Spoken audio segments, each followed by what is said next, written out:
Assalamualaikum warahmatullahi wabarakatuh. Perkenalkan, nama saya Muhammad Farhan Alipa dengan NIM 2007562 dari Program Studi Pendidikan Sosiologi Angkatan 2020 Universitas Pendidikan Indonesia. Saya akan membahas persoalan yang kerap kali dianggap sebagai ancaman bagi seseorang, yaitu mengenai kekerasan seksual. Kekerasan seksual ditandai baik dengan perilaku atau perbuatan, ucapan atau ancaman, atau bahkan serangan dari sang pelaku terhadap seseorang yang kita sebut sebagai korbannya. Dalam hal ini, banyak sekali kasus mengenai model persoalan tentang kekerasan seksual. Sebab bagaimana tidak, hal ini bisa terjadi dimanapun dan juga kapanpun.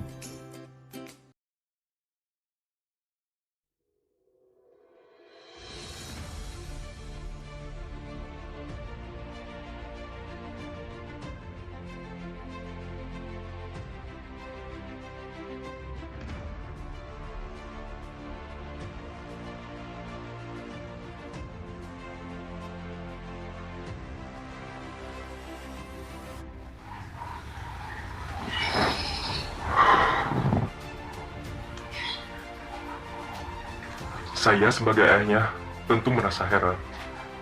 Bagaimana tidak, perilaku anak saya menjadi berubah. Tentu setelah anak saya mengalami hal yang tidak diinginkan olehnya. Anak saya adalah anak yang ceria. Bahkan, menurut saya, dia sudah menjadi anak yang aktif bagi remaja seusianya. Sebelumnya dia selalu berbagi cerita dengan saya, membantu ibunya saat di rumah. Bahkan dia pun aktif di sekolahnya. Dan kini, dia menjadi anak remaja yang pendiam. Memang benar, seringkali saya mengambil rapot sekolahnya. Namun saat terakhir kali saya mengambil rapotnya, pelajaran sekolahnya pun menurun. Perilakunya kini berbeda, berubah total menjadi anak lain menurut saya. Tapi di satu sisi, saya begitu sedih. Tetapi di satu sisi pun, saya sangat kecewa dengan diri saya sendiri. Sebab saya merasa bahwa saya kurang memberi pembekalan terhadapnya. Khususnya pembekalan terhadap apa yang telah terjadi kepada anak saya. Dan saya hanya patut untuk menyesalinya. Dari contoh ilustrasi tadi, kita dapat mengambil hikmah bahwa dampak yang terjadi akibat dari perilaku kekerasan seksual sangatlah begitu besar, terutama bagi sang korbannya. Lalu, apa yang harus kita lakukan agar terhindar dari masalah itu?